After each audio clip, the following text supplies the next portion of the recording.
Hey guys, it's Andrew at Night, and today I'm going to run you through my top 5 Twitter clients for Android.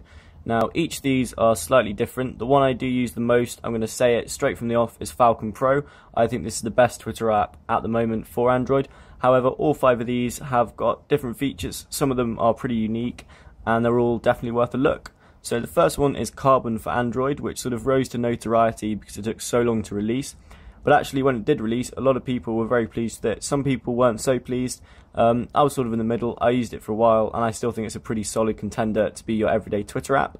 Now, the main thing that sets this apart is the animations it uses. As you can see, when you scroll to the side, you get this quite pleasing sort of card-style animation, and it sets up, you've got 3 screens. You've got your timeline, you've got your mentions, and then you've got your DMs to the right. It doesn't have the option to scroll across like that, which a lot of holo-style apps do now. If you want to go into settings of things, you hit the menu legacy button at the bottom. Sorry, the overflow button, not the legacy button. And you've got settings, filters, search, trends, lists, and favorites. So if you hit favorites, for example, it just brings them over here. And then if you hit there, you go back. And you can do the same thing with lists or searches. If you hit the settings options, I'm just going to show you what you've got. You've got a option, it's going to refocus. There we go. You've got an option to toggle mentions and message notifications on and off. You can also add multiple accounts, and then you've got some support options. So there's not that much you can customize in the app, but it does work pretty solidly. At the bottom, you've got a little plus here, which just starts a new tweet. And one of the features I really like about this is if you choose to attach a photo, you've got a last taken option. And this is actually coming useful a lot more than I imagined. I'd often take a photo, I wouldn't immediately share it, then I go to tweet it a few minutes later, and that just makes it very easy to do from the app itself. One thing I really like about this is if you do a mention, it will start to guess who you're trying to mention based on your followers, which is really useful. It means you don't have to memorize people's names, you can just type it in and you're probably going to find it. You've also got the option there, which is to connect a person, which just adds an @ symbol for you, which is kind of unnecessary, but you've still got it there. And then also in the middle, if you tap the bottom here, it opens up your profile. Now this is one of the things I don't really like as far as the user interface goes. I think this page does look a little bit broken, but it does work, gives you all the information you need. You can tap on a tweet and that will open up quote, retweet, favorites. You've also got an option here to share it. They're all the options you really need. I love the fact it's got a quote option, which basically lets you retweet with your own comment. It's also got 2-finger scrolling, so if you scroll to anywhere in a list, scroll with 2 fingers and it will jump you to the top of that list, which is really, really useful. Next one is Feelon Pro. This one works, you've got 3 panes at the bottom and you can scroll between the 3.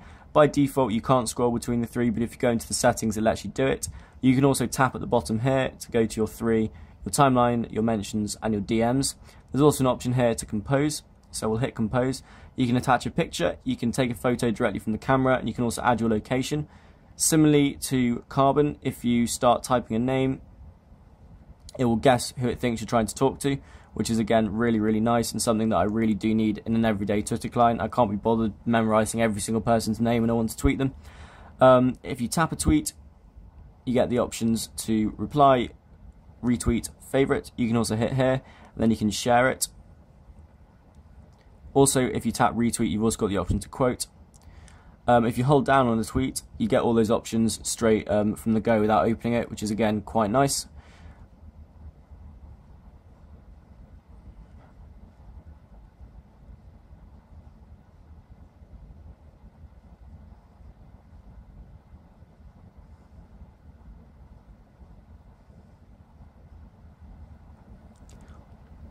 Similarly to Carbon, if you want to get to the top of a list, you can just tap there rather than double scrolling with 2 fingers. So wherever you are, that will jump you to the top of a list. This is something really useful if you haven't used Twitter for a while and you need to get straight to the top.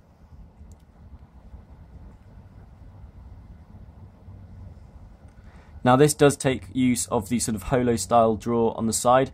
You scroll out, you've got a picture of yourself, you've got some quick information about you. You can jump to all your things here, so favorites, retweets, DMs, etc. You can also jump into settings. And there's a lot of settings on this. You can change how it looks, you can choose the theme, choose the link color, things like that. You can mess around with the layout, you can change the text size. All really nice options. If you go into user experience, this is where you can choose to swipe between the columns. So if you don't like being able to swipe, you can turn that on and off. There's plenty of settings in Feelon Pro, so you'll be able to customize it to your heart's content. Next, we've got Feelon. Now, this is one that's definitely different. I wouldn't use this as an everyday client. However, it's so different, I think it's worth an honourable mention. And basically what this does is turns your tweets into little cartoons.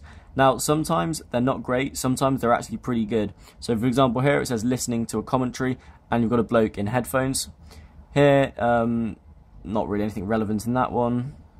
Given up, you've got someone looking somewhat depressed. That was when I was trying. I talked about steak, and it does a steak picture.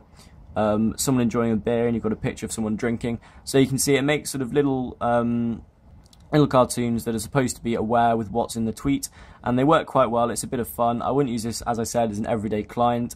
I don't think the top here is particularly well designed. It's simple enough to use. You can jump across, and it does work, and you've got list support as well. I just don't think it looks that pleasing at the top here. You can turn off those cartoons if you want and just use it as a stock Twitter client. I wouldn't suggest that. I think the strength of this is the cartoon element, but that's always there.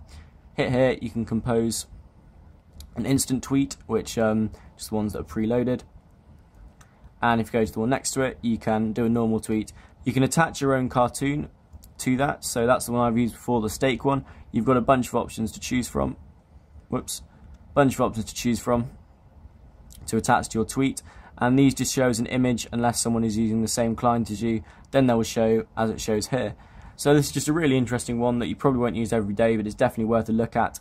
If they customised or if the developer changed the top bit to be a bit more attractive, maybe make it look a bit more like Holo, yeah, this is definitely worth a try. It's a really interesting Twitter client. Next one is the official Twitter app, which is now worth a mention. It didn't used to be. Now it's actually not bad. It looks pretty. It's sort of the stock Holo style. You scroll through like this. No option to scroll there though, which is unfortunate because that's a nice way to get to menus. If you want to get to your menu in settings, you hit the overflow button here. Settings. You can handle multiple accounts and turn sound on and off, change the font size, and again customize your notifications and your location. It's not a hugely versatile Twitter client, but it does work. You can jump to the top of a list just by tapping the top there, which works quite nicely, and scrolling is pretty smooth and quick. The quickest ones I've found for scrolling are definitely Falcon Pro and Carbon. However, this new Twitter app, since it's been updated, is pretty much as quick as those. So they've done a really good job of getting an official app that you actually want to use. The information page here doesn't look too bad either. You've got look at all the pictures you tweeted, for example. Just look at who's following you, things like that. Stuff you'd expect from a Twitter app. And if you go into Compose, you can do @ and it will guess again who you're trying to talk to, which is really, really nice. Last one is Tweet Lanes. This is from the same developer who makes Action Launcher, which is an app that I'm going to be reviewing quite soon because I really do quite like it. It's definitely a contender with Nova Launcher. But this one is really versatile, and you can set up as many of these lanes, as they call it, as possible. The lanes are basically just what you use in all the other Twitter apps, and you scroll between. You can set up lists, you can set up specific searches, you can have one which is just one person. So if you're into following a lot of people and you need to see their tweets very quickly, or you need to follow certain topics, Tweet Lanes is probably going to be a good option for you. Also got multiple account support. You can scroll between your 3 lists as per normal like that. You've always got this persistent what's happening thing at the bottom, which just allows you to compose a tweet. If you do an @ symbol, you can see there's unfortunately no autocorrect with regards to people following you or anything, so you do need to remember people's names. That's one of the options that actually stops me using this as an everyday Twitter app. We're just going to go into the settings, and you can see there's a couple of theme options. Go light or dark. I prefer dark. You can do everything you'd imagine. You can customize like font size and things. There's also a cool option which lets you use the volume key to scroll. I haven't actually found a use for this yet, but it's something there if you don't like scrolling on your screen.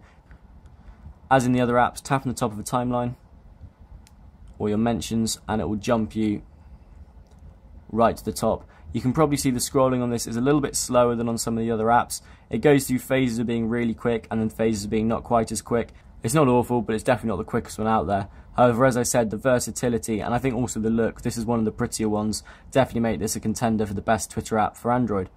So that's my top 5, guys. Comment below if you use something different, and please subscribe if you haven't seen me before, and I'll see you guys in the next video. Ta-ra!